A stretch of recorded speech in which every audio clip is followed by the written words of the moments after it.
बोलिए सद्गुरु भगवान की जय, उमापति महादेव जी की जय, बांके बिहारी लाल की जय, पूज्य गुरुदेव भगवान की जय। जय श्री राम, जय श्री राम, जय जय श्री राम। प्रिय भगवत प्रेमियों, हम सब बहुत ही भाग्यशाली हैं जो परमात्मा की कृपा से सत्संग विचारों को लेके उपस्थित हो पाते हैं। ईश्वर की प्रेरणा है, भगवान की कृपा है, जिससे व्यक्ति उपलब्ध होता है। सज्जनों, संतों ने कहा, बहुत सुंदर समझाया समाज को, मानव को, इंसानों को और राक्षसों को भी समझाया। भगवान ने कहा कि भगवान श्री राम कहते हैं कि चंदन तरु हरि संत समीरा। वो कहते हैं कि जैसे चंदन तरु हरि संत समीरा, जैसे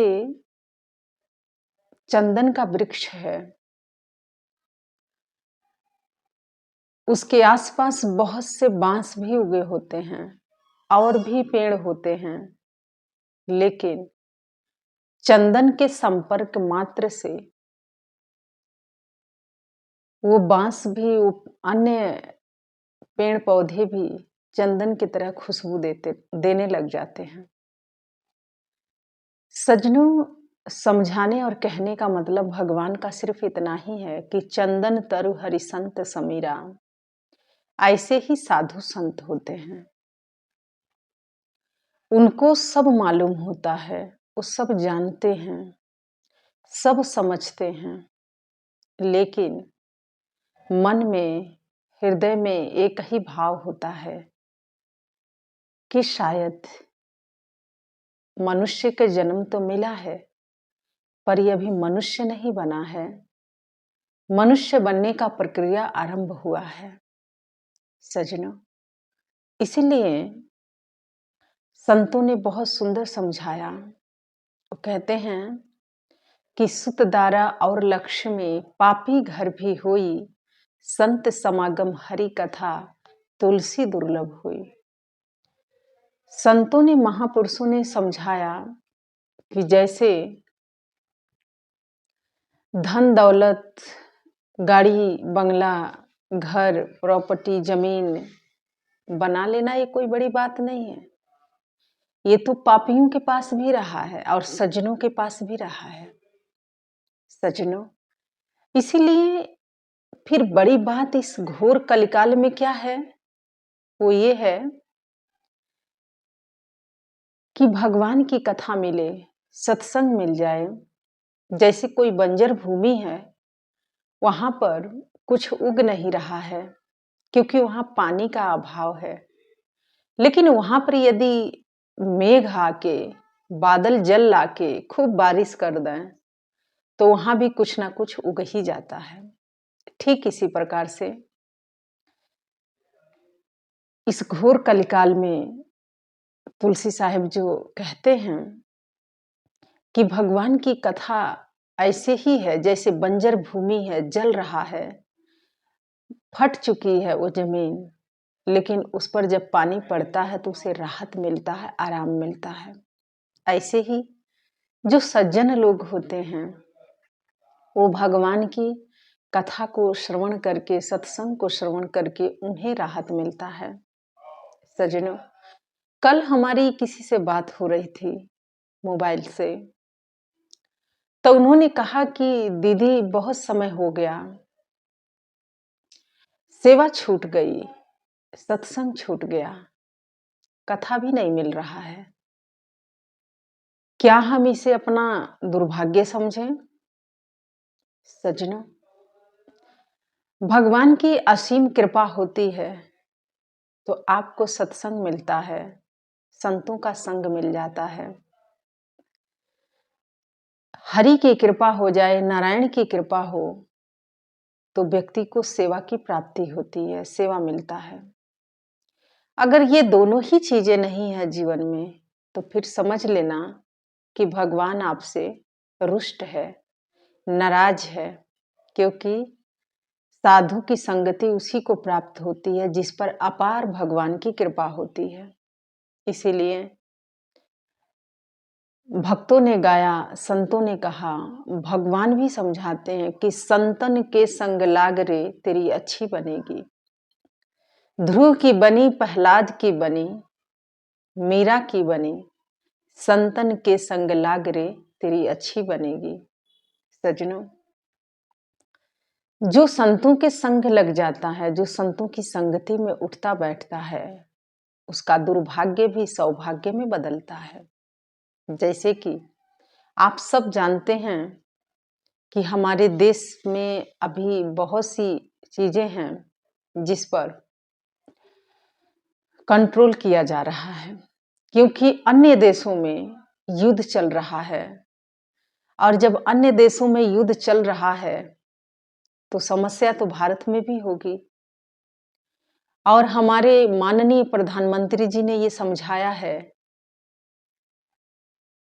न्यूज के माध्यम से, समाज को, मनुष्यों को संबोधन किया है कि 1 साल तक सोना मत खरीदिए। जो लोग समझदार होंगे वो समझ जाएंगे, जो समझदार नहीं होंगे उनको क्या समझ आने वाली है, कुछ भी नहीं। तो सजनों, जब कहीं भी युद्ध चलता है तो बेशक अपना भारत अलग है, लेकिन जूझना पड़ता, हर देश को जूझना पड़ता है। इसलिए अपना बुद्धि, दिमाग, विवेक लगा के रखना है कि कब क्या करना है, कैसे नहीं करना है, और हमारे देश के लिए क्या हित है और क्या अहित है, इस पर जरूर सभी लोग चिंतन करें। क्योंकि वो तो राजा हैं और राजा का धर्म यही है कि वो अपने प्रजा को समझा सकता है। सजनों, बात राजा की चल रही है। कहते हैं कि हमारे ही भारत में एक समय ऐसा भी था, बहुत पुराने समय की बात कर रही हूँ। उस समय हमारा भारत खंड खंड में बिखर चुका था। अच्छे भी राजा होते हैं, बुरे भी राजा होते हैं। कहते हैं कि जैसे राजा वैसे ही प्रजा होती है। अगर राजा को चिंता अपनी प्रजा के है तब तो देश बच जाएगा। अगर राजा को प्रजा की चिंता नहीं है तो फिर देश नहीं बच सकता है। तो सजनों, ठीक इसी प्रकार से एक राजा धनानंद था। धनानंद मगध के राजा था। कई टुकड़ों में ये भारत में राज्य की सीमाएं बंधी हुई थी। उस समय धनानंद को ऐसे ही चाणक्य ने समझाने के प्रस्ताव से, तक्षशिला के आचार्य थे वो, और वो धनानंद को समझाने के लिए ही आते हैं कि राज्य का संचालन कैसे करना चाहिए, प्रजा से कितना कर लेना चाहिए, कितना नहीं लेना चाहिए। सजनों, दुश्मन उस समय आके खड़े थे और चाणक्य ने समझाने का प्रयास किया था, लेकिन राजा मद में चूर हो, अय्यासी में मस्त हो, तो उसे देश की चिंता कहाँ है। और जो धनानंद था वो ऐसे ही राजा था, और उसने चाणक्य को कहा कि अब तू बताएगा, एक ब्राह्मण बताएगा कि राज्य कैसे चलाना चाहिए। और उसने उनका बड़ा अपमान किया, लात मार के वहां से उसने धक्का दिया और कहा कि इसे निकाल दो यहां से। सजनों, चाणक्य ने अपनी शिखा को खोला और प्रतिज्ञा लिया, संकल्प ले लिया कि मैं इस राजा को और इस राज्य को जड़ से, बुराई को उखाड़ के फेंक दूंगा, और जो खंड खंड में बिखरा है मैं उसे अखंड करूंगा।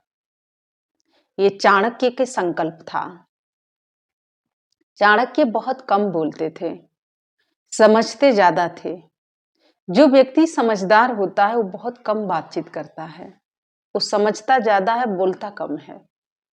और सजनों, चाणक्य तो चाणक्य प्रतिज्ञा लिए और वहां से निकले, लेकिन उस प्रतिज्ञा को पूर्ण करना इतना आसान भी नहीं था। एक योग्य व्यक्ति चाहिए था जो शारीरिक रूप से भी सक्षम हो, मानसिक रूप से भी सक्षम हो। और जो शारीरिक और मानसिक रूप से सक्षम होता है उसे अर्थव्यवस्था बनाने में समय नहीं लगता है। और वो ढूंढ रहे थे, और जानते हैं, खोजते खोजते एक गुलाम पर उनकी दृष्टि पड़ी जिसका नाम था चंद्रगुप्त। बाल काल था, बहुत छोटा बालक था, 10 साल का रहा होगा या 8 साल का रहा होगा। और उसे गुलामी से मुक्त कराते हैं और लेके अपने साथ तक्षशिला जाते हैं। वो जानते थे शत्रु कहां से आक्रमण करता है। जो शत्रु होता है वो कभी सामने से वार नहीं करता है, वो पीछे से वार करता है। चाणक्य हर तरीके से उसे सक्षम बना रहे थे, उसे हर प्रकार के शिक्षा दीक्षा दे रहे थे, चाहे अस्त्र का है, चाहे शस्त्र चलाने का है, चाहे विद्या का है, चाहे ज्ञान का है, चाहे ध्यान का है। क्योंकि ये योद्धा वही होता है जो हर चीजों में निपुण होता है। एक शब्द सुन के वो समझ जाता है, भाप जाता है कि दुश्मन कहाँ खड़ा है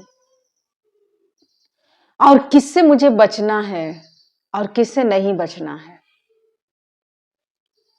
इसी को नीति कहते हैं। और सजनों, चाणक्य चंद्रगुप्त को ऐसे ही मार्गदर्शन कर रहे थे। चाणक्य चंद्रगुप्त को रोज एक एक बूंद जहर दे रहे थे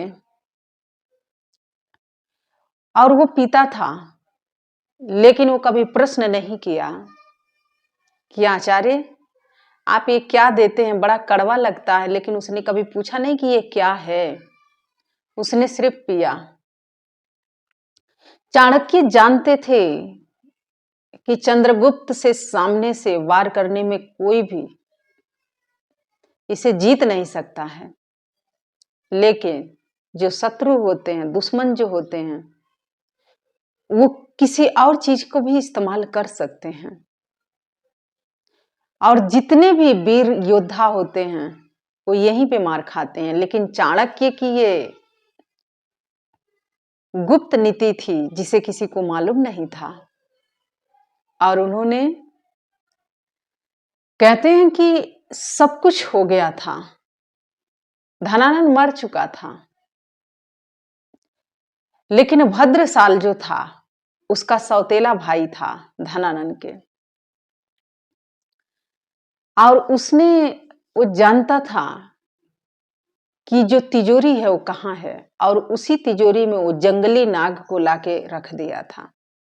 वो जानता था कि एक दिन चंद्रगुप्त आएगा और इसे खोलेगा, और जब खोलेगा तो ये जंगली नाग उसको डस लेगा और तुरंत उसको कुछ ही क्षण में उसकी मृत्यु हो जाएगी। लेकिन चाणक्य भी ये जानते थे कि दुश्मन सामने से वार नहीं कर सकता है तो पीछे से जरूर करेगा। और चंद्रगुप्त जाते हैं और जैसे उन्होंने खोला तो वो जो जंगली नाग था उनको डंक मार देता है। चंद्रगुप्त एक क्षण के लिए जमीन पर गिरा, लेकिन उसने क्या देखा, वो बाल काल में जाता है और बाल काल में देखता है कि मैं छोटा हूं, मेरे आचार्य मुझे कुछ पिला रहे हैं और मुझे इसी दिन के लिए वो तैयार कर रहे हैं। वो पूछता है कि आचार्य ये क्या है। वो स्वप्न देख रहा है क्योंकि वो मूर्छित अवस्था में है। आचार्य समझाते हैं, चाणक्य कहते हैं कि हे चंद्रगुप्त, मैं जानता था कि दुश्मन सामने से वार नहीं करेगा, पीछे से करेगा। वो जहर से तुझे मारने का प्रयास करेगा, इसलिए तुमने मुझसे कभी कोई प्रश्न ही नहीं किया। मैं तुम्हें हर रोज एक एक बूंद जहर दे रहा था और इसी समय के लिए मैंने तुम्हें तैयार किया था। और तुम्हारे शरीर में जो जहर है, जहर जहर को काट देता है। इसलिए मैंने तुम्हारे शरीर में इतना पहले से ही जहर भर दिया था कि ये बाहरी जहर तुम्हारे ऊपर कोई काम ना करे। सज्जनों, ये सत्य बात है। चंद्रगुप्त उठ के बैठ जाते हैं। चंद्रगुप्त की मौत नहीं हुई, उस जहरीले नाग से भी चंद्रगुप्त बच गया। कैसे? क्योंकि कहते हैं कि गुरु के हर एक कार्यशैली में शिष्य का निर्माण होता है, पर चाणक्य जैसे गुरु होना चाहिए। नाम के गुरु ना हो, लालची गुरु ना हो, स्वार्थी गुरु ना हो, भोगी गुरु ना हो, विषय वासनाओं में मन ना लगा के रखे। ऐसे गुरुओं की बात मैं नहीं करती हूं कभी। बहुत से लोग हमारे मुंह से जब कथा सत्संग सुनते हैं और गुरु की बात सुनते हैं तो उनका दिल बाग बाग हो जाता है। साध्वी जी गुरु की महिमा गा रही हैं। अरे मूर्खो, मैं ऐसे गुरु की महिमा गाती हूं कि जो साधारण मनुष्य ना, वो भगवान है। चाणक्य कोई साधारण नहीं थे, महामानव थे। और ऐसे ही लोग इतिहास को लिखते हैं, इतिहास बनाते हैं। ऐसे गुरुओं की महिमा गाई जाती है, मूर्खों की नहीं, कि जो अपने स्वार्थ में, अपने लालच में अपना ही सब कुछ गंवाते, जिसे न तो अपने धर्म का एहसास है न कर्म का एहसास है। ऐसे लोगों की तो बात करके हम तो कभी ऐसे लोगों को ताकते भी नहीं है। बात करना तो बहुत दूर की बात है। सज्जनों, इसीलिए आप वो देखो जिससे आपको प्रेरणा मिले, आप वो सुनो जिससे आपको विवेक मिले, आप उस पर चिंतन करो जिससे आप महान बनो। ऐसे बेफुजिल के लोग और बेफिजुल की बातें हर जगह आपको उपलब्ध है। चाहे वो यूट्यूब है, चाहे मोबाइल है, चाहे कोई जिला है, चाहे कोई गांव है, चाहे कोई शहर है, चाहे कोई घर है, चाहे कोई परिवार है, XYZ कुछ भी आ सकता है। क्योंकि मैंने अपने जीवन में बेफिजुल के लोगों को न जगह दिया, आज भी मैं नहीं देती हूं। क्योंकि मैं जानती हूं जो व्यक्ति अपना हित नहीं कर पाया वो दूसरों का हित कैसे कर सकता है। जिसके अपने धर्म कर्म का कोई ईमान ही नहीं है, वो दूसरों के ईमान की क्या रक्षा कर सकता है। जो खुद इतने स्वार्थ से लिप्त है, इतने स्वार्थ से गिरा हुआ व्यक्ति है, वो दूसरों को क्या भला कर सकता है। सज्जनों, मैं भी कुछ लोगों से बात तो करती हूं, मैं वो बात करती हूं क्योंकि मैं जानती हूं कुछ लोग ऐसे हैं जिनके सामने कुछ कहा जाए और वो बात को दूसरे जगह डिस्ट्रीब्यूट कर देते हैं, अर्थात पहुंचा देते हैं। सज्जनों, इसीलिए आपको अगर महान कुछ करना है, महान कुछ बनना है, तो आपको अपना स्वाध्याय तो करना ही पड़ेगा, अपना चिंतन करना पड़ेगा। और जो व्यक्ति अपना स्वाध्याय करता है उससे कभी कोई भूल नहीं होती है। और चाणक्य ने अपना स्वाध्याय किया था, अर्थात वो ज्यादा से ज्यादा ध्यान करते थे। और जो व्यक्ति ध्यानस्थ होता है उसे कभी कोई तोड़ नहीं सकता है। जो तोड़ने का प्रयास करता है वो खुद ही एक दिन टूट जाता है। जो छल लेके आता है उसी छल में एक दिन वो फंस जाता है।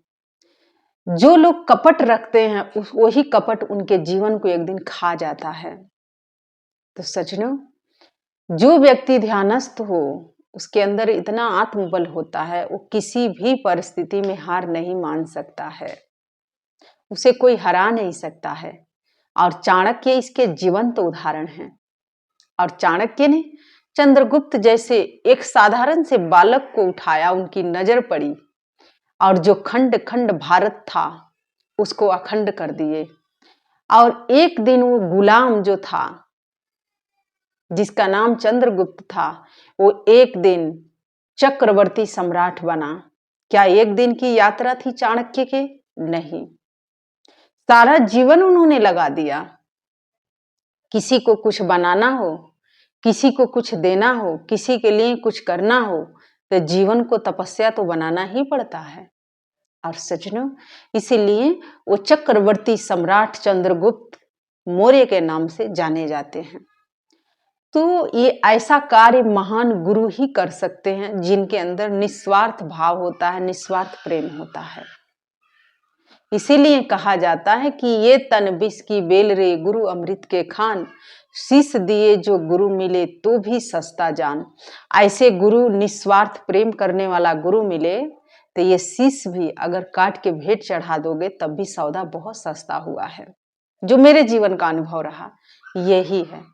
तो सज्जनों, इसीलिए जितने भी गुरु भक्त हैं या नहीं हैं, अन्य भक्त हैं, वो सभी से मेरा आग्रह है कि अभी जो विदेश में, अपने देश में नहीं, विदेश में युद्ध का ऐलान हो रहा है, बहुत काफी लंबे समय से युद्ध चल रहा है, और हमारे माननीय प्रधानमंत्री जी सभी अपने प्रजाजन को संबोधन दे रहे हैं कि अगर आप सुरक्षित रहना चाहते हैं तो उनकी बातों पर जरूर ध्यान दें और उन बातों को समझें, क्योंकि राजा ही अपनी प्रजा की रक्षा करता है, अन्य कोई कर नहीं सकता है।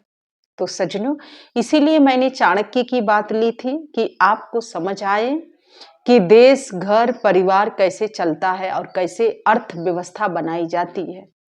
अगर पैसा खर्च करना जानते हो तो कमाना भी सीखो, बोलना जानते हो तो सुनना भी सीखो,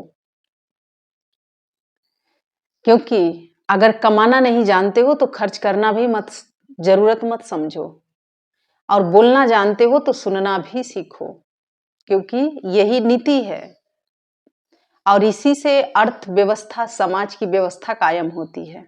तो सज्जनों, इसलिए स्थिति परिस्थिति ठीक नहीं चल रही है देश के, विदेश के, हमारे देश के नहीं, विदेश के, और विदेश से कुछ खाद्य सामग्री इधर आता है, कुछ खाद्य सामग्री इधर से उधर जाता है, सिर्फ एक देश से नहीं कुछ होता है। तो इसलिए इस बात को सबको समझना होगा और सहयोग करना होगा, अपने भारत को, अपने देश को बचाना होगा, क्योंकि अगर देश है तो आप हैं, देश नहीं है तो आप भी नहीं हैं। यही कुछ भाव था जो मैं लेके आपके समक्ष आई थी। और आइए भगवान के सिर चरणों में और अपने देश के हित के लिए एक जय घोष अर्पित करते हैं। तो बोलिए भारत माता की जय, उमापति महादेव जी की जय, श्री कृष्ण बलदेव जी की जय, बांके बिहारी लाल की जय, पूज्य गुरुदेव भगवान की जय। जय श्री राम, जय श्री राम, जय जय श्री राम। धन्यवाद।